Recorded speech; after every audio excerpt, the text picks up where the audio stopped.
Good evening, everybody. Long time no see. As we're welcome back to the last 2 weeks of our Business 493 class, Personal Money Management. And where we stand right now, I have posted all your grades to date.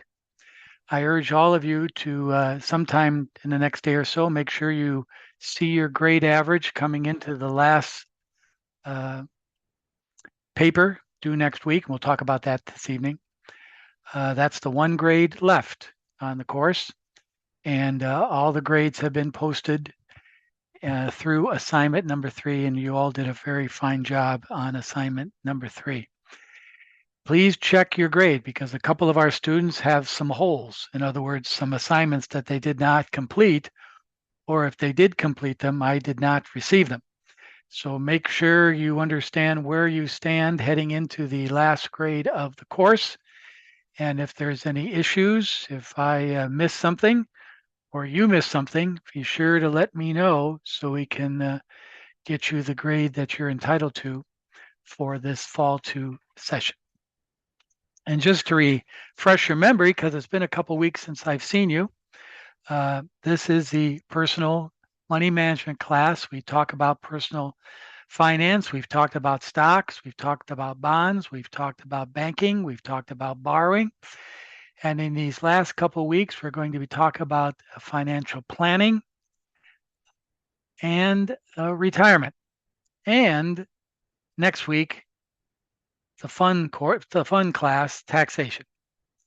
Everybody should have a little idea about taxation because you can save yourself a lot of money as you grow older and start acquiring assets and income. And also, why pay some schmuck $350 an hour to do your tax returns when you can do it very easily and simply with the technology that we have today? So that can help you save some money as well. But we'll talk about that next week. Here's where we are currently in our course, just to refresh everybody's memories since you haven't seen my ugly mug in a while. We're right down to the last part of our course, the case paper that you've all, or most of you, have selected a title, and that paper is due next Wednesday.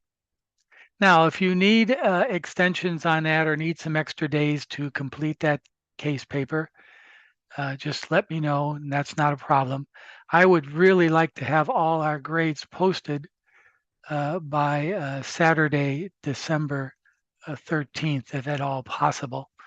But I don't really need to get them in until Wednesday, the 17th. But if I can get everybody's grades posted by that Saturday, I would. It would be nice to get you all your grades, and so you can get out of here. So the case paper is what is left. Now, what is the case paper? The case paper is a 3 to 5 page paper in a APA format where you talk about a topic that you all have chosen. And I'm going to go through this chosen list to make sure I have everybody. Kiera is going to be doing mortgages. Lauren is going to be doing topic number 1. Rosie is going to be doing insurance. Anna Christie is going to be doing diversity in the workplace, a great topic. Becky is going to be doing topic number 9. Lisa is going to be doing topic 15. John Frosto is going to be doing topic 13. Hortensia is going to be doing our credit card topic. Garrett, or Mr. G, is doing diversity in the workplace. Danielle Hernandez is doing mortgages. Maria is doing 401k retirement paper. Salvador is doing mortgages. Mortgages seem to be a popular candidate.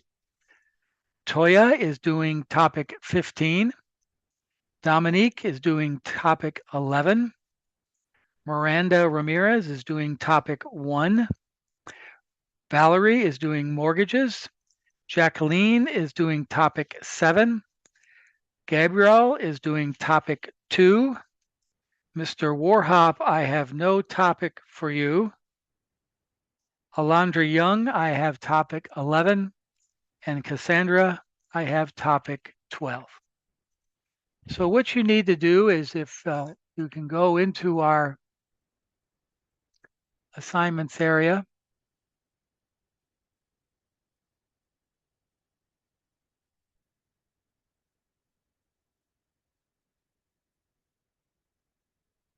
And in the assignments category, you'll have a section there after class tonight where you can post your case paper. In that section as well will be a couple of sample APA formatted papers just to give you an idea what I'm looking for. Now the topic will not match your topic, but it'll give you a sample of an APA formatted paper of what I'm looking for. Title page, introduction or the nature of your paper, references. If any of you are doing AI with your paper, I don't have a problem with that as long as you cite your AI sources and also highlight the paper of items from your AI source that you posted and pasted directly into your paper. So in other words, if it's not your words in the paper, I need to know where that source came from. Fair enough? I don't have a problem with you using AI. In some of the topics, AI can be very beneficial. In the topic like diversity in the workplace, I don't know about that one. But you make the choice, you make the determination. And if you do use AI, you need to reference all the sections in your paper that are quoted as being an AI source. So make sure you do that because I will be checking. I have a software available to me that I can use. It's kind of like an AI software where I can cite the sources of looking at your paper and seeing if those are actually words of you or words taken from some other source. So make sure you cite your references in the paper. Again, I do not have a problem with that. Shows you did a little research, but at the same time, you need to cite them. And that's an important thing in your papers. So in your assignments and paper study section of D2L after class tonight, I will post some sample papers and some information about when and where to post your paper. Okay. Paper format can be in Word or PDF. If you're going to be doing it in a Microsoft, in an Apple Pages format, you need to convert your pages to Word or PDF for posting. I'd appreciate that as well. So that's our last grade of this course, your case paper on the topic of your choosing. Another thing I want to highlight for you tonight, and I want you to take note of it, not especially tonight, but before the class is over, is you all should have received a course evaluation email from the powers that be at Laverne. I'd appreciate it when you do complete the class that you go to this link, click on it, and take the brief couple-minute survey about our course and post it. Once you do that, it's all anonymous. So I don't know when you've completed your course evaluation or if you've completed your course evaluation. But if you do complete your course evaluation, I'd appreciate it if you send me a quick email saying, Mr. Hassey, I've completed my evaluation. Once I receive that email, I will add 5 extra credit points to your case paper that you post next week. So again, if you complete your evaluation, let me know. I have no way of knowing who's completed it, naturally, because it's anonymous. Why should I? I shouldn't know anything about that.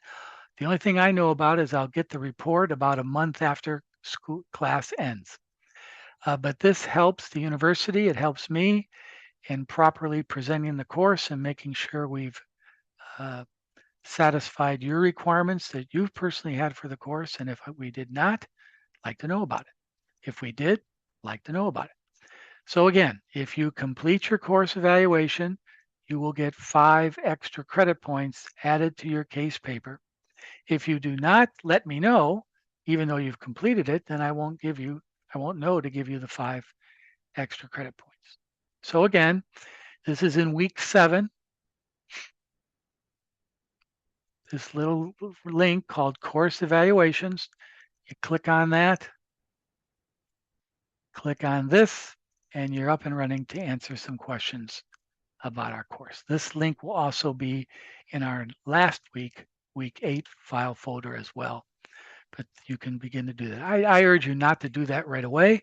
Wait till you complete your paper or get it pretty well done, and then post when you've completed your requirements for the course. Okay, so if you could do that, that would be a big help. It makes our program better. I can't tell you how many times I have had students come up to me, this class sucked. I didn't get anything out of it. I didn't know anything about what the professor was doing. I didn't have my grades weren't posted until the last week of class. I don't know what's going on. Well, did you do an evaluation and let the school know about that? Oh, there was evaluation? Make sure you do that. Good, bad, or ugly, make sure the university knows your feedback. This business of higher education is developed entirely for you. You're our customer. And if you're not satisfied, if you're satisfied or whatever, we should know about it so we can make things better or fix the problems that exist. Now you might say, well, I'm never going to have HASI again. Why should I care what people think about him? Well, other people will have me again. I think so. Yeah, maybe. And that's an important feedback for the university. And I assure you, as high up as the provost of this university, the top the top academic officer of this university, he reads these evaluations. Our dean of the College of Business reads these evaluations. My department chair, my boss, Dr. Adam Shahab, he reads these evaluations. And I read the evaluations. So it is important. It's important you do it for every class. Okay. You think the class was great? Let them know. If the class was a dysfunctional mess, let them know. If the class was just average, okay, let them know. You're our customer, and what you say carries a lot of weight in how the programs are presented at this university. You might not think that, but I know your comments, your evaluations are very important. So take the time to do that in all your classes that you're taking this fall session. Okay. So you're up to date on our infrastructure.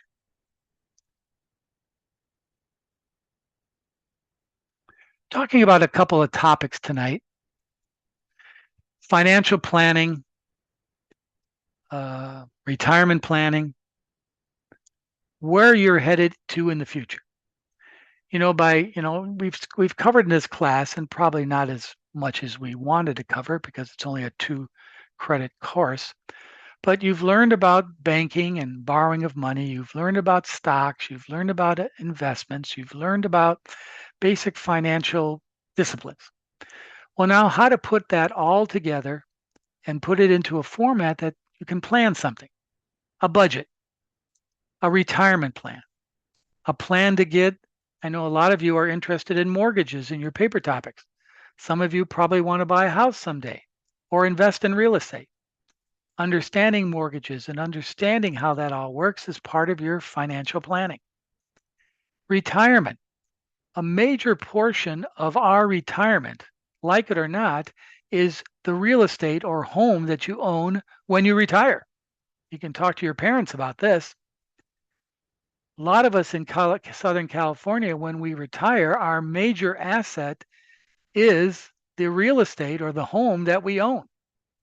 $500, $600, $700,000, $1 million. Many of our retirement is based on selling that house and using a portion of that equity and that return as part of our retirement. And the main reason we do that is because a lot of us don't plan our retirement very well. We don't set money aside when we're young. Or we set money aside and then we take it out for whatever reason during the course of our lifetime. So the real estate and the asset that we own, our biggest asset that we own in our life, will probably be your home. And many of us are not fortunate enough to even have a chance to buy a home in our lifetime because it's expensive. So planning for retirement and planning for the different stages in the future of your life is very important. And that's the topic for our discussion tonight. What have you done to plan for the future? Well, remember when we went back at the very beginning of class when we were talking about budgeting and banking and that sort of thing, one of the core principles that I live by as a planner is to make sure I have liquidity. In other words, have a certain amount of money set aside in a savings account, preferably a high yield account. High yield meaning a savings account on steroids, 3.4, 3.5. You can even get them as high as 4% these days, but those days are getting numbered because interest rates are dropping. But having some money just set aside for emergencies. You get hurt. Somebody in your family gets sick. You have to travel somewhere and take care of your grandparents. You lose temporarily, you get laid off from your job. Part of financial planning is to set money aside for those type of occurrences, usually anywhere from 3 to 6 months of paychecks. Now, that's a tall order for a lot of us. But once you decide to do that and have done it, then you can start doing longer term financial planning and for retirement or for investing. Through most of my life, I have taken every paycheck 10% and invested it. When I was in my 20s and 30s, when I was starting out, that hurt. That means no beer and pizza parties for a while. But with my discipline of putting 10%, now for some paychecks, that was only maybe $50. But every paycheck, no matter what I got, from a second job to my main job, I took 10% after my taxes were paid and I put it into an investment. And I've done that for 45 years.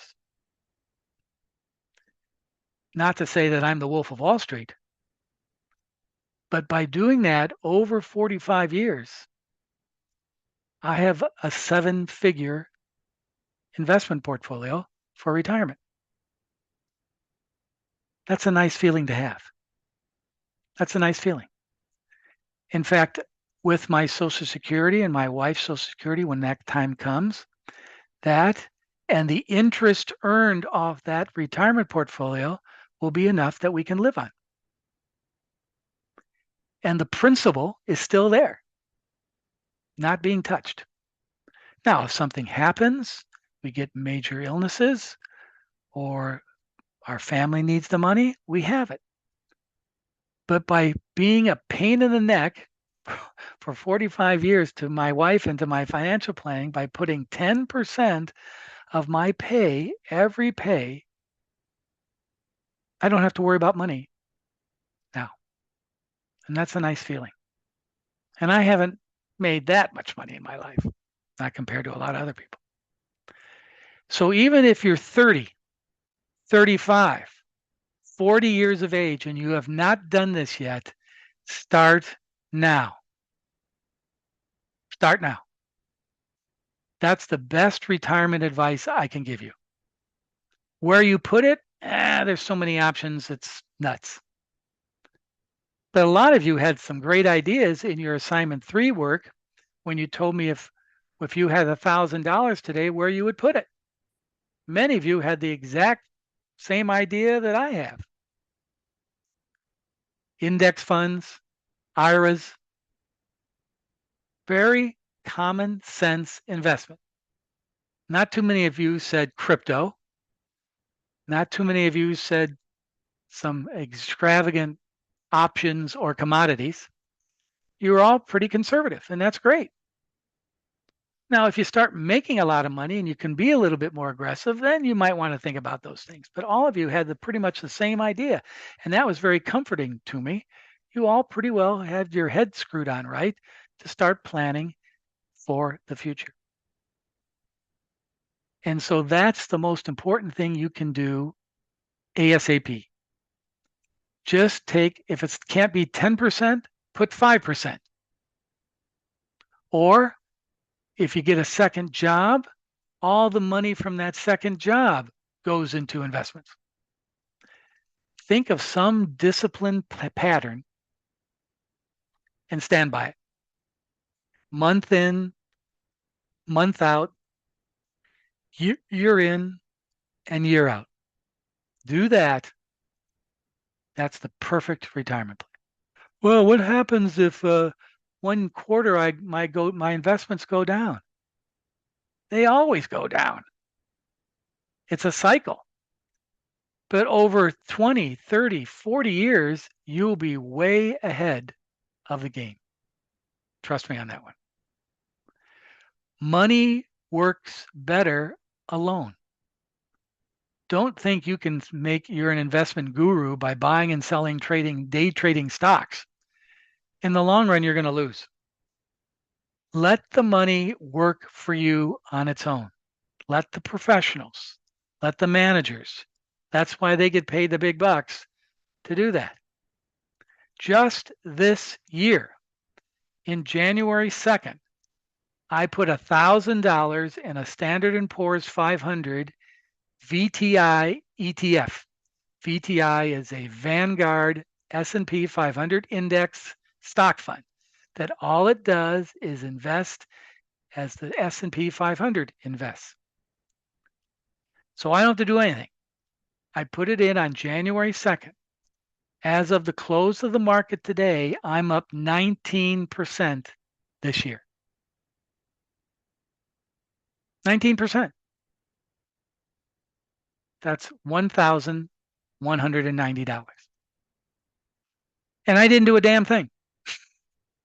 Can you imagine if you keep doing that year in and year out and growing that money, how that will go up?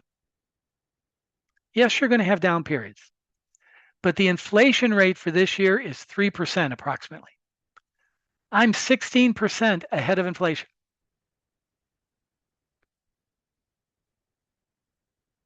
And this money is sitting in an IRA. It's tax-free when I dump it. It's in a Roth IRA. So when I sell that money I probably won't sell it. I'll just probably, when I die, I give it to my kids, but whatever. That money is tax-free.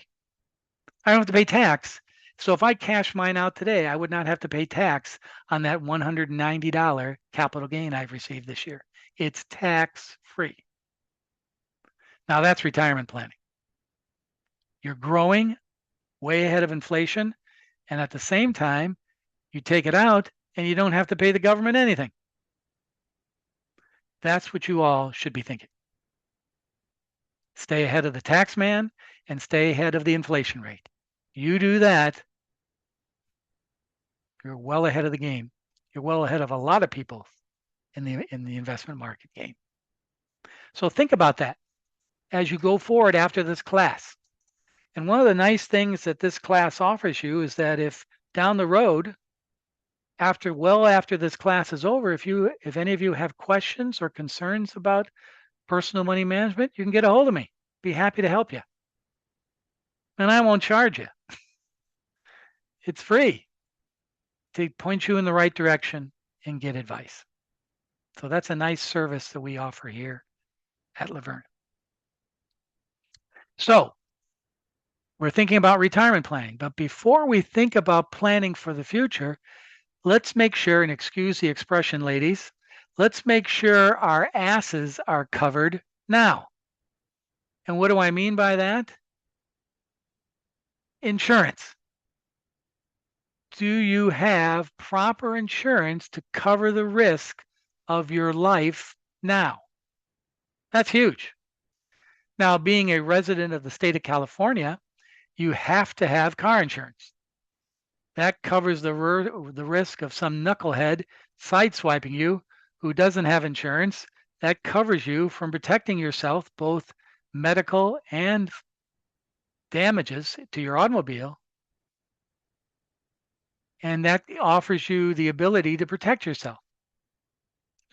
So, one of the key things we have to be concerned about now is yes, retirement planning and planning for the future, but are we properly covering ourselves for insurance purposes into the future? Now, let me bring this up here. I'm having a little bit of trouble tonight, so excuse me.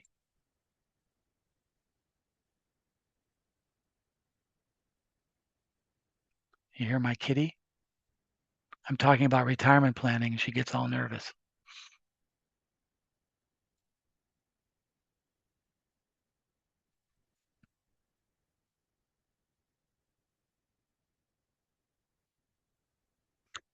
Bader, you're going to be well off when I die because you're in my insurance policy. Okay, so let's get to, here it comes. Oh, there's Bader. All right. Yeah, okay. Yeah, sure. Play with the keyboard now. Here we go. Give me a minute. It's coming up.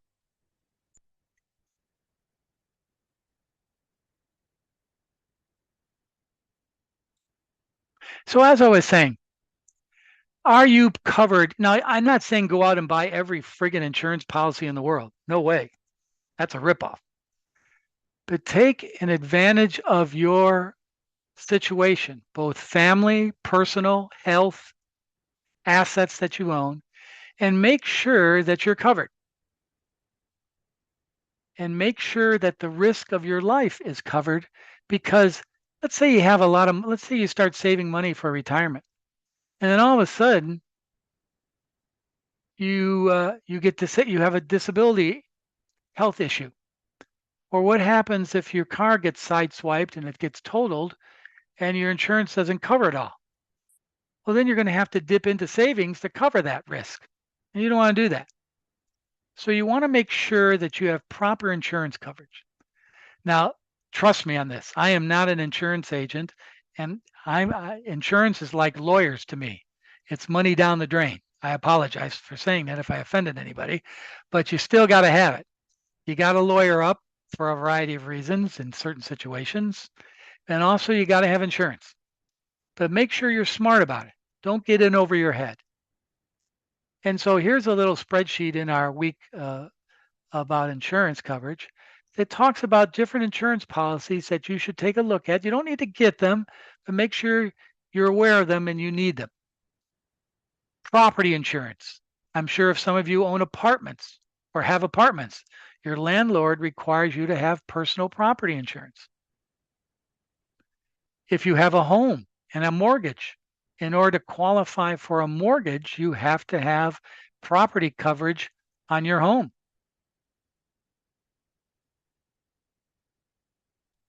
Oh, here's a question. Valerie, can you see this spreadsheet on the screen, Valerie?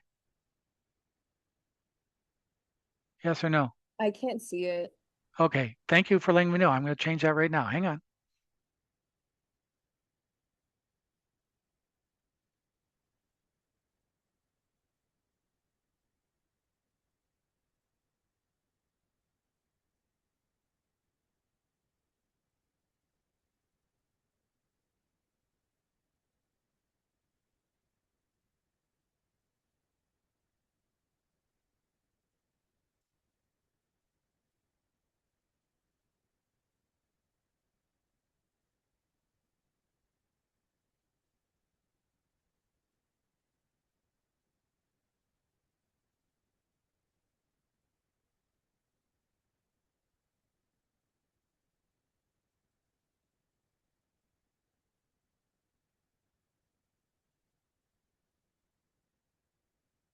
Bear with me.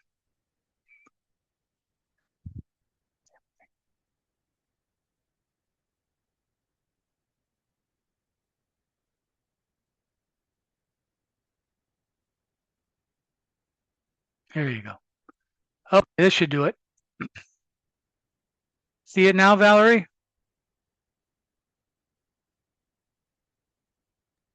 Yes, I can see that now. Okay, thank you. This is a little spreadsheet that talks about different types of insurance coverage, as I was saying, that you might need, but you might also not need it. But something you should take a look at. And number one, if you're a resident of California, you have to have automobile insurance. And it's not cheap, and it's getting more expensive.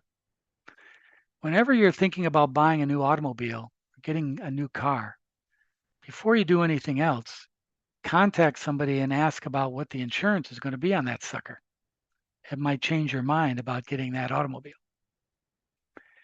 Again, if you rent or own a home, you have to have proper property casualty insurance. In order to qualify for a mortgage, in order to qualify to rent an apartment, many landlords require property coverage. Now, property coverage is dirt cheap if you have an apartment. AAA, if any of you are AAA members, the Auto Club, they have very cheap property insurance coverage for renters, as cheap as $100 a month, $90 a month. And that's got you covered. So there's a lot of cheap policies out there. For owning a home, it's a little different story. But that insurance coverage should be part of your monthly budget of owning an asset. But automobile insurance is a necessity. Another thing but is called disability insurance. Now, usually most of us are covered by our employers for disability insurance. It should be part of your fringe benefit package with your company. If not, you can go to companies like that stupid company called Aflac with the duck. Aflac. They're a disability insurance coverage company, and you can get a policy through them. But almost every employer that have every company in California with over 10 employees, I think they're required. Matter of fact, I know they're required by law to provide disability insurance. So you shouldn't have to pay for that. Another thing, naturally, is health insurance. And I don't have to really explain the importance of that. But these days, forget about what Trump's trying to do now. He hasn't done it yet. You can get a nice Obamacare insurance, and it's not really Obamacare. And people say that, well, he didn't. Oh, forget that. Let's not talk about that. But you have good national health insurance policies that are fairly reasonable. They're a little bit more expensive in California, but they're not bad. Or if you, this is one of the wonders of getting a job, if you have an employer that's willing to help you with health insurance, grab it. Now, most of us can only afford maybe health insurance through not a PPO, excuse me, an HMO policy, which is a lot cheaper.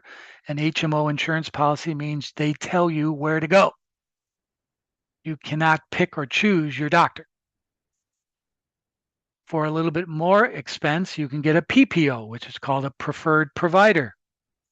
There you can, if you have a doctor in Claremont or Upland that you'd like to go to, and you say, and you go on an HMO, and the HMO says you have to go see our doctor at Kaiser or wherever. No, I don't want that. I like my doctor. Well, then you might have to go and pay a little bit more for that and get a PPO insurance policy, health insurance policy, where you can pick your service. It depends. Depends on how much money you want to spend and how important medical insurance is for you. Now, for most of us, especially in this class, younger people, 20, 30 years of age, health insurance is an HMO is fine. If you have a specific related illness or disease or health concerns, then a PPO preferred provider plan is maybe beneficiary. You decide that, but each an HMO policy is a lot cheaper, but you don't have the luxury of picking where you want to go. But that's up to you. And then finally, life insurance. This is the one that's volunteer that I would urge you not to get, especially if you just live by yourself. Just live by yourself. You don't have anybody that you're responsible for or taking care of. Then life insurance is minimal, a minimal investment. Now, As you grow older, as your life becomes more valuable, it's an awful thing to say, but it's true. You might want to get a term life insurance policy, which you can get a $100,000 term life insurance policy for $40 a month. Also, life insurance can be used as an investment. You can get what is called a whole life policy, where you invest in a life insurance policy. Let's say you get $100,000 insurance, probably costs you about $65 a month, but part of that $65 goes to investing, and the insurance company will invest it for you, and it will grow over time. But most of us, term insurance, we just want enough. You want just enough term insurance that whatever debts you have now, if you die, those debts are covered. Add another $20,000, $30,000 to take care of your funeral, burial, however you want to do it, expenses, and then you're covered. Now, some of us, and you should check with the HR department at your employers, many companies offer very cheap term life insurance term life insurance benefits as a benefit of your company. University of Laverne gives you a term life insurance policy for the value of your salary. So if you're making $50,000 at Laverne, Laverne will go ahead and purchase a term insurance policy for $50,000, and they pay for it. If you want any more added to that $50,000, you pay for it. So check with your employer. Many employers offer life insurance, term insurance. But as you grow older, as your debts increase, as your fiscal responsibilities increase, as your retirement funds increase, as your assets increase, insurance should become a more part of your financial budget and financial planning to cover the risk if something happens to you, to the people who depend on you. It could even be your parents, your sisters. I have a little sister. Well, she's not so little anymore, but she's a beneficiary of one of my insurance policies because she's the baby of our family. I want to make sure she's okay. So again, key insurance policies, naturally, automobile, disability. Should you become disabled, do you keep getting paid? In the state of California, if you become disabled, your employer should have a disability policy on you to cover at least 3 months of paychecks. After 3 months, that runs out. Then you have to switch over to a long-term disability insurance policy, and that's what you can pay for that through your employer or AFLAC. AFLAC's big on that too. Health insurance goes without saying. The two ifs are life insurance and property coverage on any assets or apartments or homes that you have. Property coverage on that. But definitely auto, disability, health insurance. Those are the big three when we're working and viable. As you grow older, you look at those other venues. But this should be part of your financial planning even before you get into your retirement planning. Make sure you're properly covered for the risk in your life. Okay. Any questions on insurance? I'm sure a lot of you probably know about this already. But don't be in denial about insurance. Oh, I'm not going to get insurance. Bader, do you mind? I'm not going to get insurance. I'm going to wait till next year. Big mistake. Oh, I'm going to take a look at my auto insurance policy. I don't think it's really up to date for the type of car I have. Oh, I'll worry about that next year in 2026.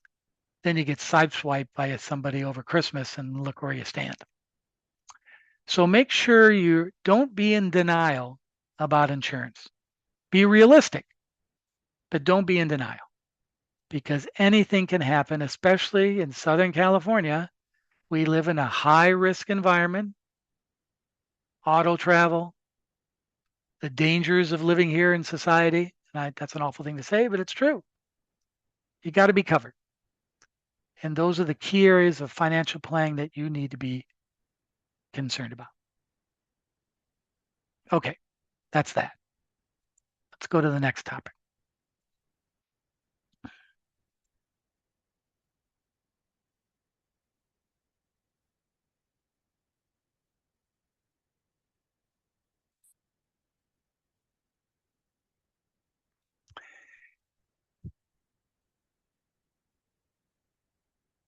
Here's another one that is not something you should drop everything and, Hassie tells me I got to get this covered right away. But estate planning. I don't care if you're 20 years old or 50 years old, you should have a will. You should have a will. Even if you are just living by yourself, you should have a will. And they're very simple to do. You can go online and kick out a will in about 30 seconds. Or you can go to, there's many estate planning, legalzoom.com. That's where I got this information. There's many organizations that offer very cheap legal advice to plan for a will. Why is it important? Because if you die, you have to have a designation of what everything that you have. Where does it go? Does it go to your brother or sister? Does it go to your partner? Does it go to your parents? Where does it go? Because if you do not designate that, they won't get it. It'll be held up in probate. It'll be held up in courts for years and years. Why is anybody going to worry about my little assets when I die? Because the state can make a lot of money off unclaimed estate property assets. They can grab it and use it. Don't let them do that. Put together a very simple estate. Now, yes, Mr. Hassie, I got other things to worry about. Why are you throwing this at me now? All right, you don't have to do it right away. But trust me, it's dirt easy to set up an estate. Now, if you own a home, if you have some assets, I would set up a living trust, which is a little bit more complicated, but it can be done very easily. And a living trust means that you have the power while you're living and even before your death to move things around as your assets change, as they go up in value. It's a living trust. It's like a living will. Either way, you should start planning for that. It should be part of your retirement planning. Once you got the insurance covered and you're starting to think about retirement and putting money in investing, at the same time, you need to put together a will. I can't tell you how many horror stories I have seen in my life of people who have died, and naturally most of them wasn't a planned death, and their estates never were distributed, and they were lost to all their loved ones and people they cared about. They never got it. So think about that. This is a great checklist on making sure you have enough insurance to cover debts. You have a last will and testament. Might want to consider the living trust, and it defines it here. You might want to consider giving somebody in your family the power of attorney, especially as you get older. If some way you become disabled or get Alzheimer's, awful thing to say, but you got to be realistic, especially these days. You got to have somebody who still has the mental capacity to make decisions for you. So these are all things you should take care of. And especially, and this is where it gets difficult for a lot of families, it's in the culture of many of our cultures and our families to not talk about money outside the family, not talk about estates, wills. No. This is our business. I don't want anybody to know about it. And also, it's the culture within some families, within generations, not to talk about it. My grandparents never discussed their financial affairs with their own kids or their grandkids. And when they died, we'd had to listen to an attorney tell us everything.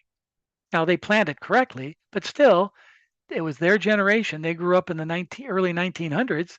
They didn't trust anybody, including their own family members. The next generation, my generation, Your parents' generation, a lot of times don't like to talk about death. And that's understandable. And don't like to talk about who gets what when you die. It's not an easy subject to talk about, but it's a necessary subject to talk about, especially in the complex world that we have today. The complex world of investments, the complex world of retirement, the complex world of real estate. Part of your retirement planning should be involved in just setting up a simple will, a power of attorney, a health care power of attorney. Okay, you don't have somebody decide who pays your bills. Have somebody decide about how you want to be properly cared for in health. When to pull the plug. That's an awful thing to say, but you need somebody to do that. It happens. It's happened to my family. So, next step would be for all of you, just in the future, as you begin to go forward and plan, think about a will. Think about your estate. Mr. Hass, I don't have any money. What estate? You have money. Any money is an estate. You own a car. You own jewelry. You have family heirlooms that you're now responsible for. That's an estate. So plan for that. And there's a lot of entities out there that you can use that are cheap and answer the questions. Okay.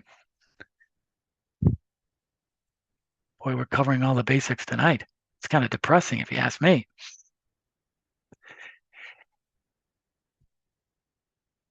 Here's an example here. I'll show this to you.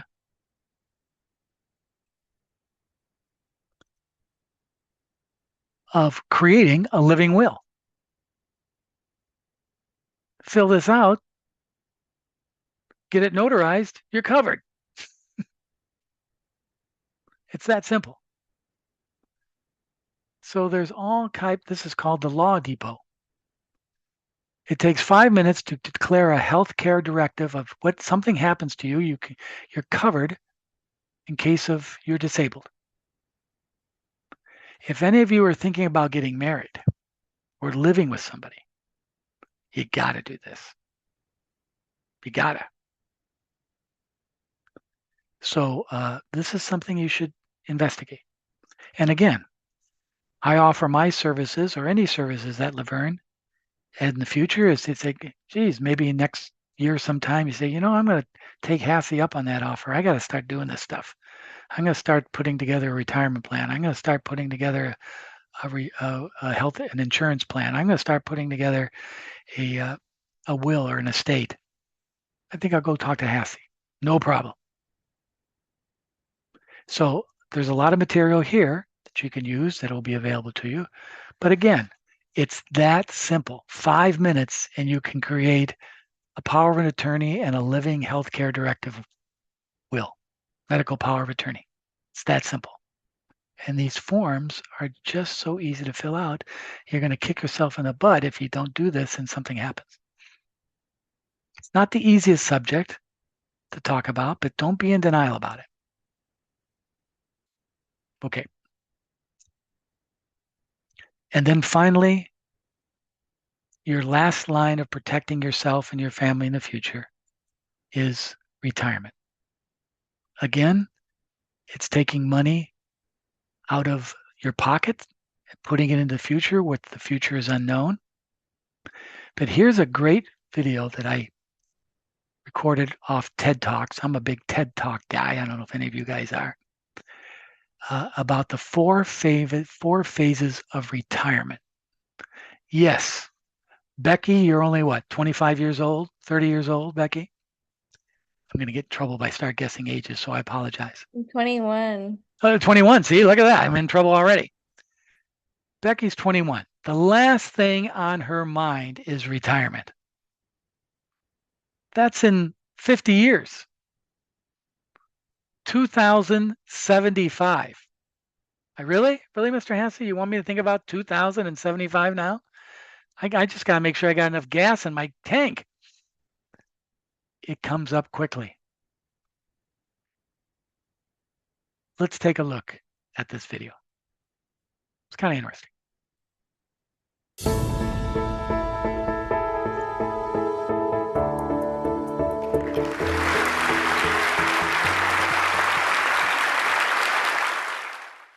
Everyone says you have to get ready to retire financially. And of course you do. But what they don't tell you is that you also have to get ready psychologically. Who knew? But it's important for a couple of reasons. First, 10,000 North Americans will retire today and every day for the next 10 to 15 years. This is a retirement tsunami. And when these folks come crashing onto the beach, a lot of them are going to feel like fish out of water without a clue as to what to expect. Secondly, it's important because there is a very good chance that you will live 1/3 of your life in retirement. So it's important that you have a heads up to the fact that there will be significant psychological changes and challenges that come with it. I belong to a walking group that meets early 3 mornings a week. Our primary goal is to put 10,000 steps on our Fitbits, and then we go for coffee. Just a short break here, ladies and gentlemen. Make sure your videos are on, please. Make sure your videos are on. Thank you. Coffee and cinnamon buns, more important.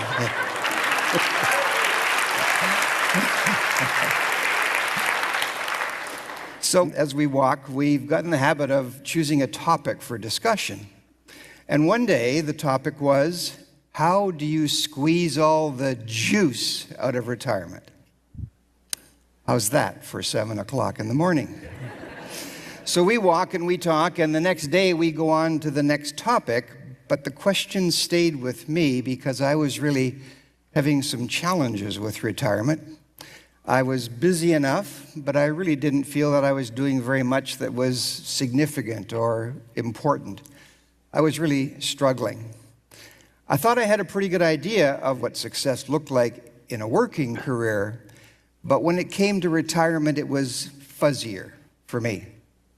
So I decided to dig deeper, and what I discovered was that much of the material on retirement focuses on the financial and or the estate side of things. And of course, they're both important, but just not what I was looking for. So I interviewed dozens and dozens of retirees, and I asked them the question, how do you squeeze all the juice out of retirement? What I discovered was that there is a framework that can help make sense of it all, and that's what I want to share with you today. You see, there are 4 distinct phases that most of us move through in retirement. And as you'll see, it's not always a smooth ride. In the next few minutes, you'll recognize which phase you're in if you're retired. And if you're not, you'll have a better idea of what to expect when that time comes. And best of all, you'll know that there is a phase 4, the most gratifying, satisfying of the 4 phases, and that's where you can squeeze all the juice out of retirement. Phase 1 is the vacation phase, and that's just what it's like. You wake up when you want, you do what you want all day, and the best part is that there is no set routine. For most people, phase 1 represents their view of an ideal retirement. Relaxing, fun in the sun, freedom, baby. And for most folks, phase 1 lasts for about a year or so. And then, strangely, it begins to lose its luster. We begin to feel a bit bored. We actually miss our routine. Something in us seems to need one. And we ask ourselves, is that all there is to retirement? Now, when these thoughts and feelings start to bubble up, you have already moved into phase 2. Phase 2 is when we feel loss and we feel lost. Phase 2 is when we lose the big five, significant losses, all associated with retirement. We lose that routine. We lose a sense of identity. We lose many of the relationships that we had established at work. We lose a sense of purpose, and for some people, there is a loss of power. Now, we don't see these things coming. We didn't see these losses coming, and because they happen all at once, it's like poof, gone. It's traumatic. Phase 2 is also when we come face to face with the 3 Ds: divorce, depression, and decline, both physical and mental. The result of all of this is that we can feel like we've been hit by a bus. You see, before we can appreciate and enjoy some of the positive aspects associated with phase 3 and 4, you are going to, in phase 2, feel fear, anxiety, and quite even depression. That's just the way it is. So buckle up. Get ready. Fortunately, at some point, most of us say to ourselves, hey, I can't go on like this. I don't want to spend the rest of my life, perhaps 30 years, feeling like this. And when we do, we've turned a corner to phase 3. Phase 3 is a time of trial and error. In phase 3, we ask ourselves, how can I make my life meaningful again? How can I contribute? The answer often is to do things that you love to do and do really well. But phase 3 can also deliver some disappointment and failure. For example, I spent a couple of years serving on a condo board until I finally got tired of being yelled at. You see, one year, the board decided that we were going to plant daffodils rather than the traditional daisies. And we got yelled at. Go figure. I thought about law school, thinking perhaps of becoming a paralegal, and then I completed a program on dispute resolution. It all went nowhere. I love to write, so I created a program called Getting Started on Your Memoirs. That program has met with limited success. It's been a rocky road for me too, and I told you to buckle up. Now, I know all this can sound bad, but it's really important to keep trying and experimenting with different activities that'll make you want to get up in the morning again. Because if you don't, there's a real good chance of slipping back into phase 2, feeling like you've been hit by a bus, and that is not a happy prospect. Not everyone breaks through to phase 4. But those who do are some of the happiest people I have ever met. Phase 4 is a time to reinvent and rewire. But phase 4 involves answering some tough questions too. Like, what's the purpose here? What's my mission? How can I squeeze all the juice out of retirement? You see, it's important that we find activities that are meaningful to us and that give us a sense of accomplishment. And my experience is that it almost always involves service to others. Maybe it's helping a charity that you care about. Maybe you'll be like the old coots.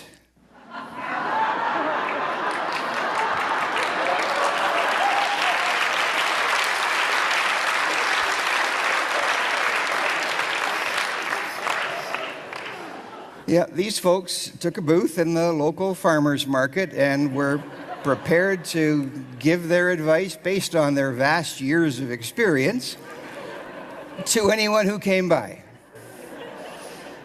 So one of their first visitors was a kid who wanted help with his math homework on his tablet. They did the best they could.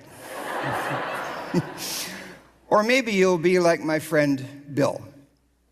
I met Bill a few years ago in a 55-plus activity group. In the summer, we golfed together and walked together and bicycled together, and in the winter, we curl. But Bill had this idea that we should exercise our brains as well. He believed that there was a tremendous pool of expertise and experience in our group, and so he approached a number of folks and asked if they would volunteer to teach some of the things that they love to do to others. And almost invariably, they agreed. Bill himself taught 2 sessions, one on iPads and one on iPhones, because we were smart enough to know that a number of our members had been given these things as gifts at Christmas by their children, and that they barely knew how to turn them on. The first year, we offered 9 programs, and there were 200 folks signed up. The next year, that number expanded to 45 programs with over 700 folks participating. And the following year, we offered over 90 programs and had 2,100 registrations. Amazing, amazing. That was Bill. Our members taught us to play bridge and mahjong. They taught us to paint. They taught us to repair our bicycles. We tutored and mentored local school kids. We set up English as a second language programs for newcomers. We had book clubs. We had film clubs. We even had a few golf clubs. It's exhausting, but exhilarating. That's what's possible in Phase 4. And do you remember the 5 losses that we talked about in Phase 2? Loss of our routine and identity and relationships and purpose and power. In Phase 4, these are all recovered. It is magic to see. Magic. So, I urge you to enjoy your vacation in Phase 1. Be prepared for the losses in Phase 2. Experiment and try as many different things as you can in Phase 3, and squeeze all the juice out of retirement in Phase 4. Thank you.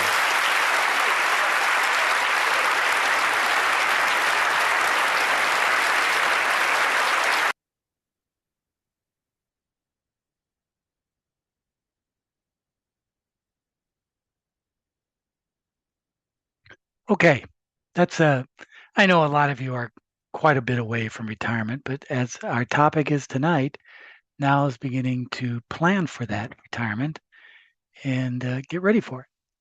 And also, a lot of you are probably witnessing the retirement of your grandparents or parents, and it's kind of good to know what they're going through with that retirement.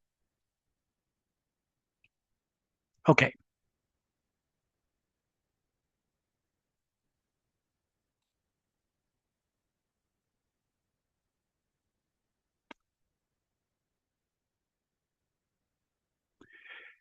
One of the key things that we're talking about tonight is making sure we try to avoid the headaches of the future. Insurance is one, budgeting is another, knowing where our assets are or what makes up our investments, where they are, making sure we're covered with a will if we need one, and making sure we understand what we want to get to in the future. We want to set goals. We want to be what is called smart approach to investing. We've talked a little bit about this before. We want to be specific. We want to be able to measure it. We want to be action oriented. We want to be realistic. I mean, I can't tell you how many times on the golf course I'm playing golf with my buddies, And the guy goes, "Hey, Rick, how's your retirement? I'm in good shape. I'm fine. Oh, how are you, Sam? Well, I got to win the lottery." Excuse me? Yeah, if I don't win the lottery, I'm in trouble with retirement because I don't have any money.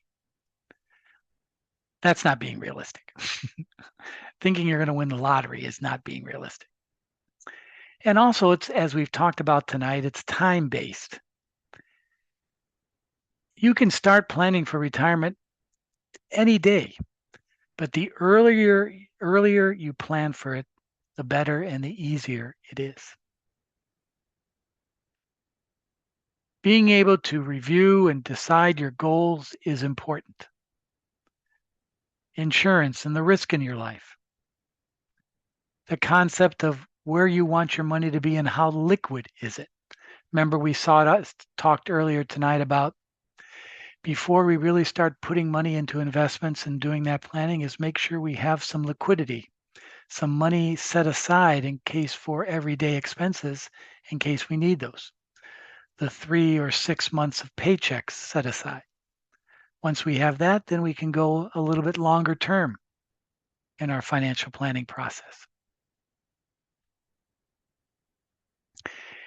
I'd like to say, and I've mentioned this before in our class, is at least once a year, you sit down and summarize your financial situation. How many debts do you have and their amounts? Where's your money going? And I like to usually do this every year when I do my taxes. Because when I'm doing my taxes, I'm summarizing the prior year, what income I made, that sort of thing. So that's a good time to sit down with your partners, with your family, or even just yourself and analyze your financial picture. And this is not easy for some of us. Many of us are in denial. Maybe we don't want to know. It's kind of like this. Oh, is that my financial plan? Where am I at? Oh, okay, good. You don't even know it. You don't even see it. So try to get disciplined enough. It's just like budgeting. It hurts, but it's good to do. And summarize where you stand and what do you need going forward. You should do this every year. Tax time's a good one. Some of my friends do it on their birthday because their birthdays are in the summertime when things are a little bit slower. So they do their financial assessment on their birthdays. Whenever you do it, doesn't matter. But try to find an assessment every year of where you're at. It's good for the soul. It keeps you disciplined. The advantages of doing this are many. It improves your effectiveness in understanding where your financial resources are and where they're not. It gives you peace of mind over your financial affairs. It really does.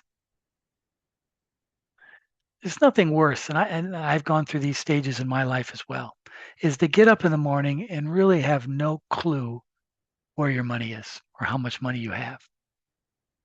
You don't want to do that. It also improves your personal relationships, your families, your partners. It helps it. And finally, it gives you, there's like a weight lifted off your shoulders. Yes, you might not like your current financial state, but at least you're aware of it and know what it is. It gives you a sense of freedom, so now you can take care of it or work on it and deal with it. Remember, financial management is a trade-off of buying things and making sure you have personal well-being and financial well-being. That's a balancing act. And we do this every day. Geez, I'm a member of Amazon Prime, and talk about tempting. Every day they're sending me emails. Hey, Rick, it's been a while since you bought this a new computer. Don't you think you're ready for a new one? Well, I could use a new computer, but is it necessary? No. But some days we're tempted by doing this and buying things that maybe we really shouldn't. And that goes back to that balancing act. It's nice to acquire things. It's nice to get a college degree. It's nice to invest. But at the same time, how does it affect our personal well-being, our relationships with people around us? Are we sharing that information with them? So always consider financial trade-offs as you manage your affairs. This is kind of hard to read, but the source is, when you plan your financials, you should have a short-term needs and a long-term needs. Short-term is, do you have diversity and liquidity in your investments and you have some cash?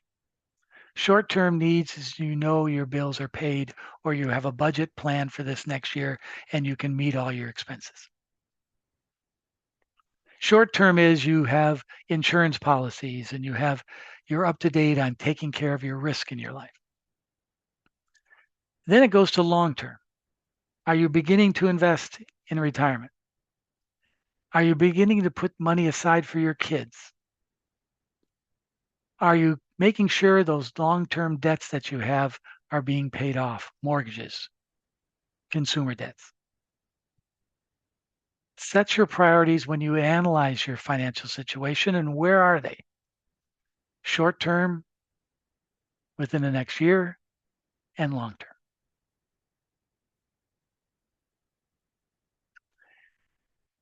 Your life situation and personal values influence your financial planning. Some of us don't really care that much about money. That's kind of few and far between, but it's true. Money is not that big of a deal. The acquiring of wealth and getting a fancy job is, I just want to be comfortable. I just want to have a nice life. I don't want to have worries. Others, and many of us, are constantly putting stress on our lives to do better, to make more money, to pay off student debt, to acquire more things. You have to understand what type of person you are and how you balance all that. A big topic these days in the workplace, and a big topic today in our personal life, is well-being, depression, the control of depression, especially in a modern society. You turn on the news every day. It's really, you don't want to turn on the news. It's depressing. But you got to manage it. You got to be aware of what's going on around you and in your community, but at the same time, don't let it overwhelm you. That's important. And also, as I was just saying, be aware of what's going on around you. A lot of you are probably influencing now, as you're doing Christmas and holiday shopping and going to the grocery store, is prices are high. Everyday prices are high. And to be aware of that and to be understanding of that in your own personal shopping can save you money, and be aware of that. That's important. You know, sometimes we're overwhelmed by hearing the good and the bad and the ugly about what's coming out of Washington and our national representatives. You want to take what's going on there and bring it down to your level. Is inflation influencing you? Is the tariff situation when you're going to Costco to buy goods from other countries, do you notice that? Are you aware of that? So understanding the world around you is a balancing act as well. I don't give a hoot about what's going on in Washington and the Congress, but I do care how it affects my gasoline prices. I do care about how it affects the future of my family. And you need to be aware of that. The number one issue with most of us, short-term and long-term, is inflation. Because short-term, inflation takes money out of our pocket and makes things more expensive. And long-term inflation affects the value of the assets that we have invested long term. The higher the inflation rate, your assets that you own lose value. So you want to be aware of inflation constantly, monitor it. One of the nice things about it, you are all business students, or most of you are. And being a business student, you should understand what the cost of money is in inflation. You should be aware of that because it affects your everyday personal money management.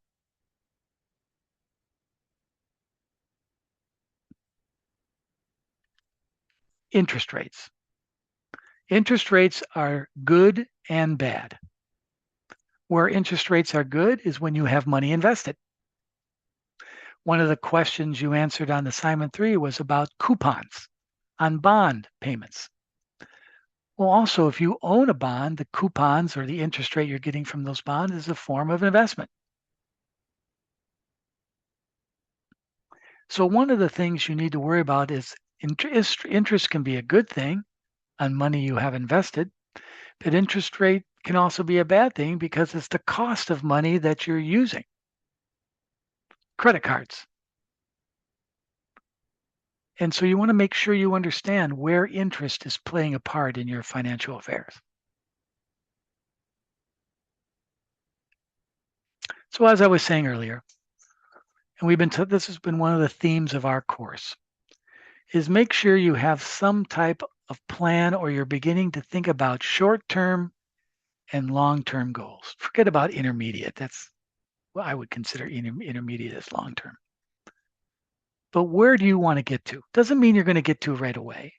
But are you comfortable with your operating budgets and how you're living today, short-term? And are you properly thinking about and planning for the future? But don't put a lot of pressure on yourself. Take care of your personal financial well-being as you do all these things. Don't make yourself a nervous wreck because, oh, Mr. Hassey says I got to have 3 months of paychecks in the bank before I can do anything. Well, that's important, but don't let it control your life. I know that's easier said than done. Put things in your proper perspective. Don't be in denial, but put them in proper perspective. And the best place to start to keep it simple is, as we talked about way at the beginning of our class, a budget. Gathering where your money comes in, your income, and where your money goes.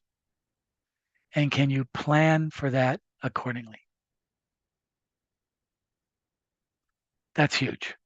If you just start there, just getting organized, that's a hell of a start. And that's where you want to get to.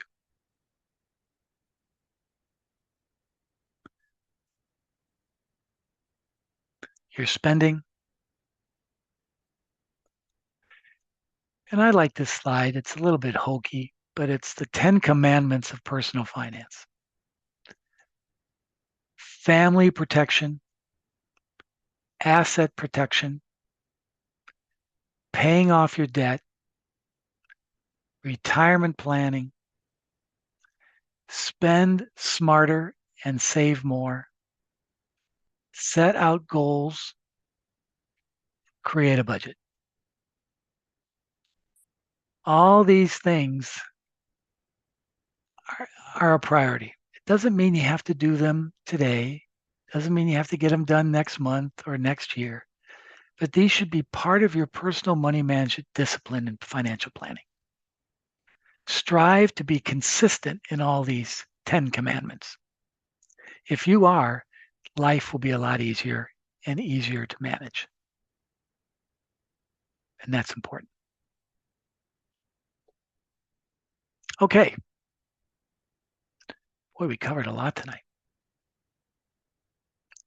Next week, we're going to talk about what causes a lot of these hassles, and that's taxation. But it's good for us to know about taxation. Where does our money go when we give it to the government? When money is withheld from our pay? When we go to Costco and pay sales tax on an item, where's that money go? If we pay rent or own a house and part of our rent goes for property taxes, where the hell's that money go? When we make money on an investment and we have to record it on a tax return and pay tax on that capital gain, who gets that? We're going to talk about all those things next week because as a financial manager of your own personal finance, it's probably good to know where your taxes go and where you can manage those taxes better. All right. This is the time every night or every class where I open it up to any questions or concerns that you might have about our subject this evening. Insurance, estate planning, retirement planning, all that kind of stuff.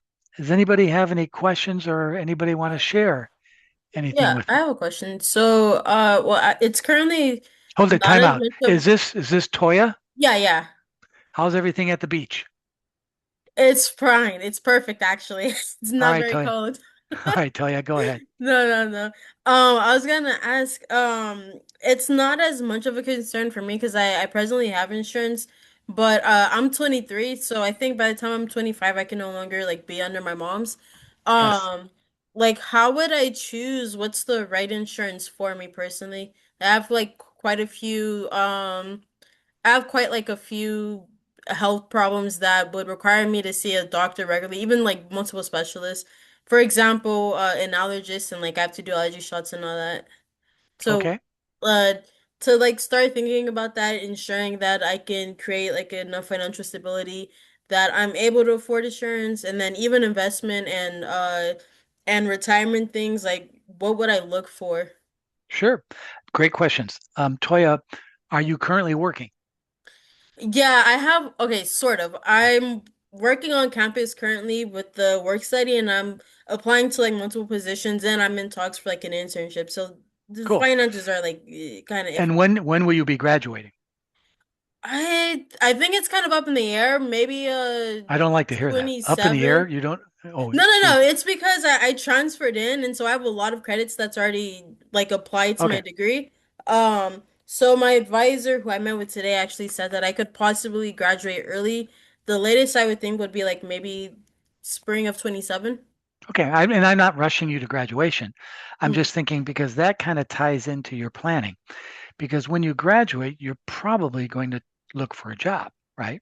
Yeah, then And graduate school, possibly law school. Yeah. well, let's take a look at those in two different increments. Let's talk about working first. Mm. Um, and so when you're looking for a job, you're going to want to find a job that offers you benefits, right? Because as you're Yeah. coming off your mom's policy, you want to make sure that you can get that. Number two, if you do decide to go to graduate school, have somebody else pay for it. Yeah, that's that's the common theme. Yeah. Okay, don't ask your mom, don't ask your relatives, don't you go and borrow more money to go to friggin' graduate school. Trust me on that one. Graduate school is a great thing. It opens up a lot of doors, but the value that you get for another $100,000 of education into a better paying job is the odds diminish. Trust me on that one. So you want to take a long look at graduate school and law school. Both great things, but are you going to get return on your investment? And that's something a lot of us don't think about. Now, back to the topic of insurance. You kind of have a policy now with your mother, correct? Yeah. Okay. So you want to find a policy that kind of mirrors what you have with your mom when you decide to pay for it on your own. Okay. So what I would do is right now you should be acquainted. Hold it, time out for a second. Cassandra Zapata, what's going on there? Why are we giggling? What's happening? Sorry, Professor. Someone was in the frame, so I was trying to move him out. Who's he? Who's this guy? My boyfriend. And what's his name? What was it, sir? What's his name? Oscar. Oscar? Is he a business student? Yeah, he's in his master's program Oh, right now. at what university? And Laverne too. What's his last name? Mendoza. I know that name. Tell Oh, Oscar she should be studying for his exams right now and not bothering you. I will definitely let him know that. Thank you. I'm teasing you. Okay. Now back to Toya. Toya, so you want to find what your policy covers you now and get that information. You can get that information from your mom. You can go to the carrier if you have your mom has your insurance and start gathering all that information that takes care of you now. So when you start looking out at different types of health insurance plans, you kind of know what you need. Okay. Does that make sense? Yeah, thank you. Okay. And let's see. I covered the job. I covered going to law school. I kind of demented that one, but that's all right. No, I don't mind. I'm not a huge fan of like lawyers myself. It's okay. Okay. So anything else? Did I answer your question? Yeah, that was my question. Thank you. Okay, very good. But keep in touch on that. Stay on top of that. We'll do, we'll do. I'll reach out because like I'm trying to figure out how to be financially stable, build my own financial background. Like I Sure. don't even have a credit card yet, so I think I'll be bugging you for sure. That's fine. Anna Christie. Hello. First of all, thank you for a great class. Um, I have a question about investing. So I know we've talked about this for the last few weeks of class, but the only investing I have so far is in a high yield savings account. But Perfect. what would you say is like a good starter, low risk, just to kind of get my foot in the door? Okay. Are you a TikTok fan? No. Good.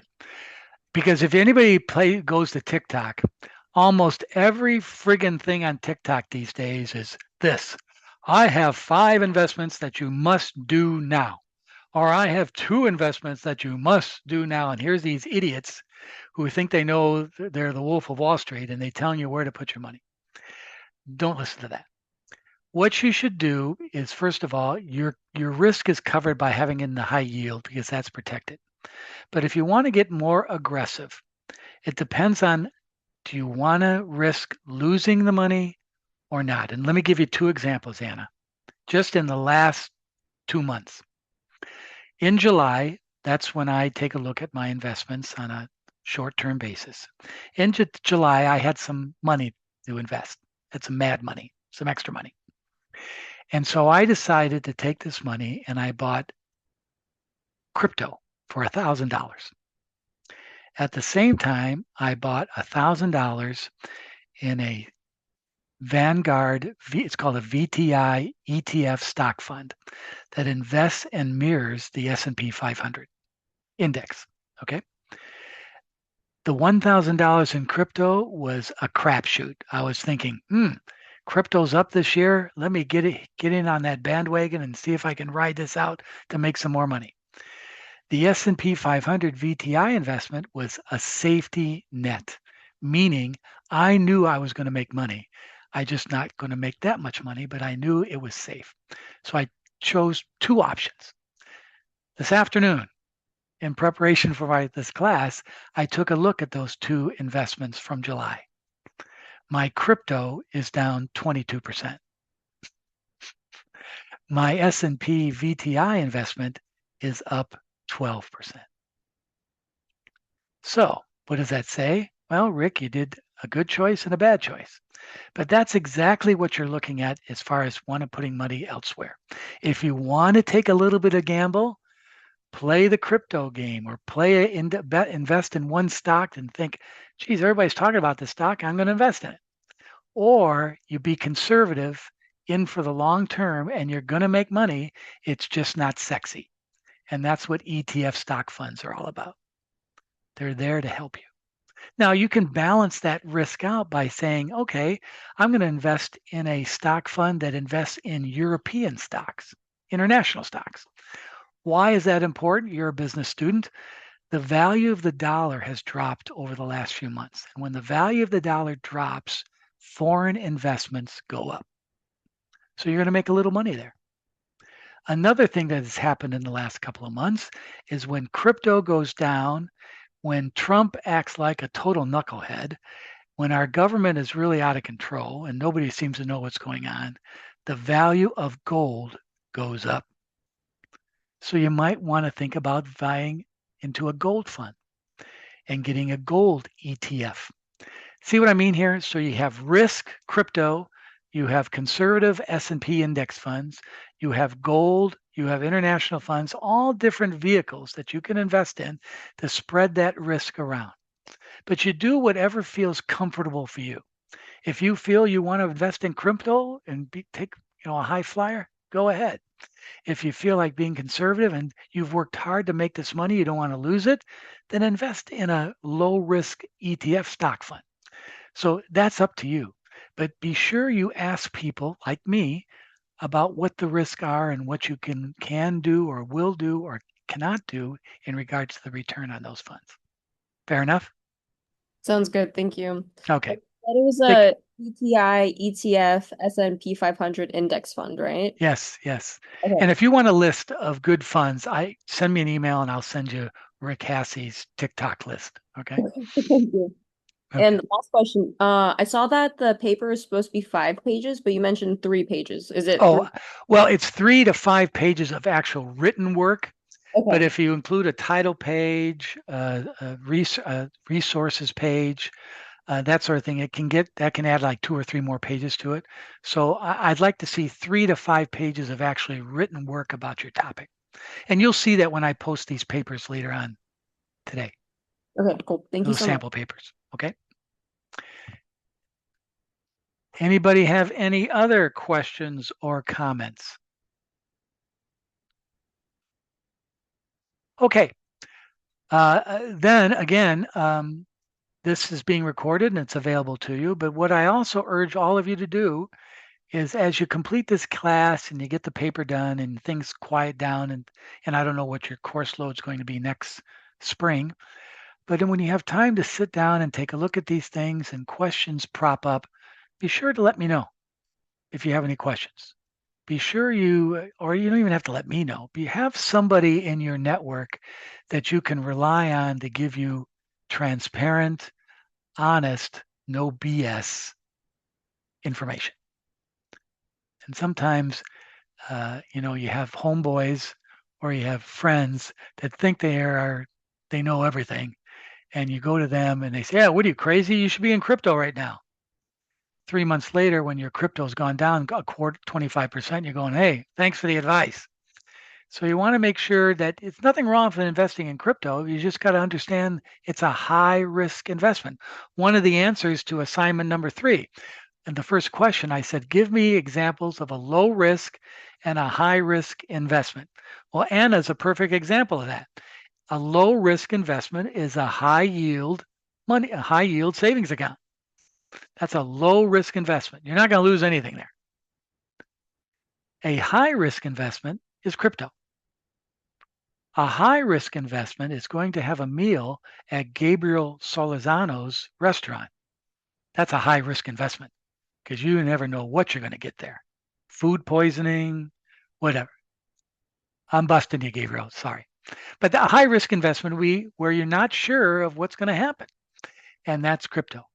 So know those two differences. That's why I gave that question in that assignment, because it's good for you to understand that when it comes time to selecting what you want to do. Okay. Valerie, you usually have some questions. Nothing tonight? I do, but they're pretty specific, so I probably just email you later. Okay. All right. One more round. Anybody? Becky, I'm sorry about your age. Sorry, I guessed wrong. Don't hate me on that one. All right. So as we head into our final week next week, we're working on our paper. If any of you have any questions or concerns, feel free to let me know. Don't send me any drafts. I won't look at any drafts of your papers. But if you send me questions or concerns you might have as you're doing or looking at the information, be sure to let me know. I'll be around. And then next week's class, our final class, will be on taxation. But it's a good class. It's good for all of you to know some about this stuff. So thank you for being very attentive. I hope that you got some value out of this. Don't forget your course evaluations down the road, and we'll see you all next week. And right now, the University of La Verne women's volleyball team is playing in the NCAA quarterfinals in Illinois, and they won their first set. So that's a good thing. So that's exciting for our university. All right, everybody. See you next Thanks, week. Professor. Good night. Adios. Thank you. Bye. Thank you, Professor. Bye, Professor. Thank you. Good night. Hey, Hassie, I'm sorry, I don't want to hold you, but I had a question. I just wanted to wait to the end. Or No, go ahead.